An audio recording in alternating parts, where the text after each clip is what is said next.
Hello and welcome to Bendigo IPTV, and it's a warm, wintry welcome to Councillor Elise Chapman. Thank you, Elise, for joining us today. Thank you for the invite. It's been a while, and we're coming fresh off a council meeting last night with a lot going on, as usual. I think a long meeting, but a big budget too, with a lot of CapEx. And I thought I'd just run through some of those things. First, your quick summary from last night's meeting. It was a very long meeting. Yes, it was, I think, the longest we've had in nearly the 4 years that I've been there. It was after 11 o'clock that it finished. Yeah. Very late night. It was a very late night. With issues then that flow from that, I suppose that a lot of talk in the press today about the level of cap expenditure. You know, we've got the aquatic centre, we've got the airport, we've got the stadium. How comfortable are you with the level of capex that's going on at the moment in terms of the new crop of councillors coming in October, only 3 or 4 months away? Yeah, so those three projects, if I could just comment, I guess, briefly on each of them. Yeah. I think the stadium is a very worthy project, extremely worthy, for numerous reasons. I mean, the amount of people that use that stadium and for what that offers Bendigo and all of those sort of things, it's a wonderful project. Well, it's an incredible site. The drive past there blows me away with that's grown, but they also kick a lot of money back in themselves as well. Well, they do. Yeah, they do. They have to. They have to give a percentage of the pokey revenue and the pokies and so forth. But you know, they have competitions. I recently went to the boxing there. My nephew, he's just turned pro boxing and he's undefeated. Yeah. I was going to ask how he went. He's undefeated, so go buddy. But he's a Bendigo lad and he's boxing on. But yeah, so I went to the boxing, I went to the volleyball. I've been to so many events at the Schwepp Centre, and I think it's my daughter plays netball out the front there. Wonderful. It's good for everybody in Bendigo, and that really, you know, there's nothing like that. Well, it's as good as anything in the state, really. Absolutely. There's nothing like that in Bendigo, and so bravo to them. When it comes to the Kangaroo Flat pool, well, that's a huge contention for me. I still believe it's in the wrong location. I still believe that we should never have torn down the community hall. For the record, sorry, wrong location. Where should it have been? There, but retaining that original building. Yeah, absolutely. The Colibin site. You know, there's about 15 acres or so there that we would have. It's 3 street frontage. There are already traffic lights there directly off High Street. It also backs onto the train track, so we could even have had a little substation there that people from all over Victoria could come and visit that venue. Now, if we had that, and it was coming up for sale, so council would have first opportunity at it because it is, you know, owned by government. So we would have a first opportunity at the valuer's price, and so I took that to council and said, you know, if we're going to do this, why tear down somebody's hall that they've bought and paid for and is worth millions of dollars to replace, when we could simply do it over in a different place where we wouldn't have the flooding problems, we wouldn't have the tree problems, we wouldn't have to tear down somebody's building, we would have 3 street frontage, and we could actually make some money on it, and we could actually do it in a way that it would be so much cost effective for the ratepayers of Bendigo and for the long-term use. We could have taken 5 acres because the pool itself only is going to take up an acre or so. Exactly, yeah. You know, if we'd have chopped 5 acres off that 15 and said we'll use 4 of it for car parking and 1 acre for the actual building and so forth, we could have done that, and then we could have said, well, we'll put another 5 acres, the second 5 acres, alongside it for something that will benefit it, so just for a different kind of business, something to complement it. Could have been another ice skate rink, for example, where they could a real recreational area, something like that, where they could actually use the power from the other one. They could generate it together, and they could, you know, one could offset the other. And you know, there could be something commercial like that. And then, because it's 3 street frontage and 15 acres, we'd still have 5 acres that we could have houses or development around it. And sell those off as residential blocks, and we could have made money out of it, and the rates that we get from all of those new houses could have gone into paying, you know, because it's going to cost money to run this pool. Well, the horses bolted on that one in a sense, and I suppose the good thing is it's costing the city not much at all in terms of the support they're getting from government. Are you kidding me? In terms of the money, the cash that's been put in by ratepayers, as in there's a fairly substantial grant that's come. Let's go back. There's so much cost to the community on this one. Not only on this particular this pool being built where it is you know, we've lost a hall that is irreplaceable. There's nothing else like it, worth millions. The the Eagle Hawk Leisure Centre heated pool is going to be detrimentally affected. There is no doubt about it. In what way you think drawing people away from that? We've had financial advice from experts come to us and tell us that in order to run one facility, heated pool facility, in an area, you need about 120,000 people. Well, we've already got one. Now we're going to have two, and we haven't even got the 120,000. We've got 110,000. So I see where you come from. Yeah. We have more pools per capita than anywhere else in the state. Right? Well, let's get this straight. We've already got enough 50-metre pools. And not only that, there's going to be a gymnasium facilities and so on and so forth attached as to this. part of the complex, Correct. yeah. And there's a lot of struggling gyms in Bendigo at the moment.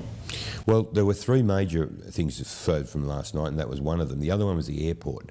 And a lot of people talking about, the airport, I guess, as providing a really good platform out there in East Bendigo for an industrial development. And on the other hand, at the other end of the scale, of course, out your way, Morong way, you've got, I think it's 300 odd hectares or something potentially available for people to say, let's get that and let's create an environment there for industrial growth.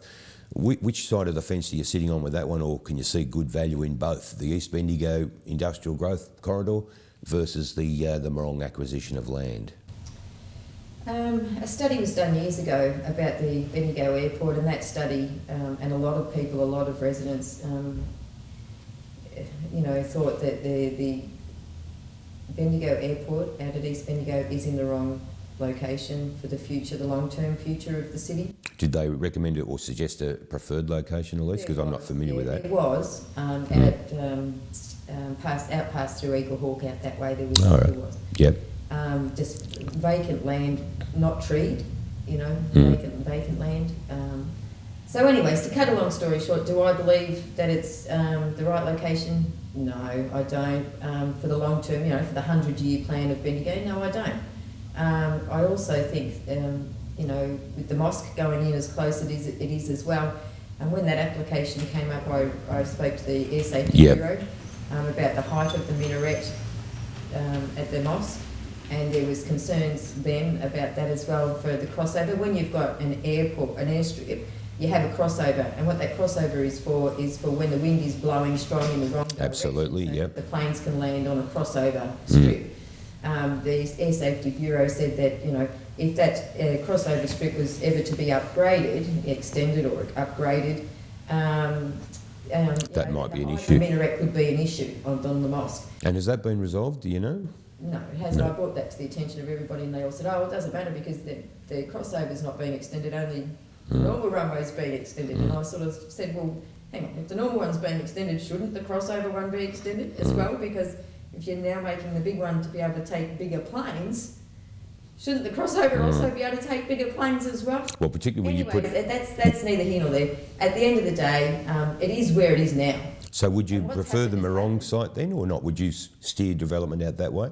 Well, I live opposite that Morong Business Park, and that's why I couldn't be... I see. I can't be involved in the vote. Right. So, I guess at the end of the day, the city, over the last 12 years, the council over the last 12 years, have decided that Morong's going to grow to 15,000 people. Yep. And that the business park is going to go out there. I don't agree with any acquisition of the 300 hectares. I have always said that I thought that if the council did decide to rezone it to industrial land, that the owners of that land need to be given a few years opportunity on their so that they could go to the market and sell it for. They could get millions and millions and millions of dollars for it, from a developer of an industrial thing that size. Yeah. And I was led to believe that because I have a conflict, I was never in all of the conversations. So I had briefings of updates, and there was one that I had with Director Liakos, who's no longer there, and he told me, council aren't going to try and acquire the site. If at most we will only ever want a tiny, tiny little parcel of it, so that we could have some control over Yep. who buys it, and so that, you know, people aren't going to buy it that are just going to go broke, and so that we could have some kind of control.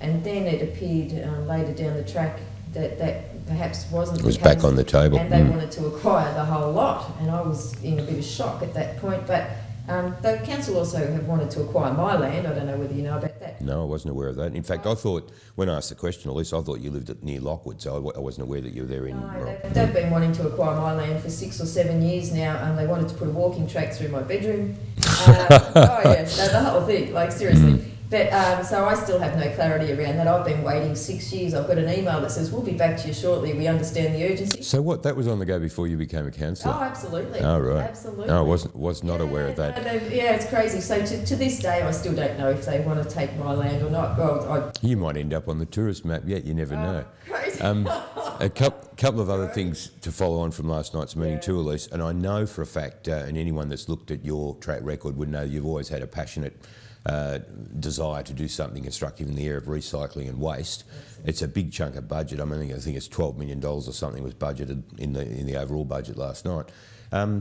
It's probably pointless in a way talking about what's happening now because it's already underway, but from your point of view in a long-term strategy sense, like really long-term future, what is the solution for Bendigo with waste? And I suppose you could comment as well on the current issue around green waste with the extra bin. Well, I'll just take one part at a time. Yeah. So when I first stood for election 4 years ago, I stood on 2 platforms. One of those was, you know, to sort out the long-term waste issue that Bendigo is going to have, because I knew then that the Eagle Hawk tip was almost exactly full. Yeah. And today we've got 1 cell left, which is filling, and so at best we have 2.5 years before that's filled, and that is with us carting every day pretty much to Patho as we are, and it's costing ratepayers. A lot of people, I think, are not aware of that. And that's that. So when my passion and my vision, if you like, for Bendigo, I see Bendigo as the regional capital of Victoria. That's how I see it.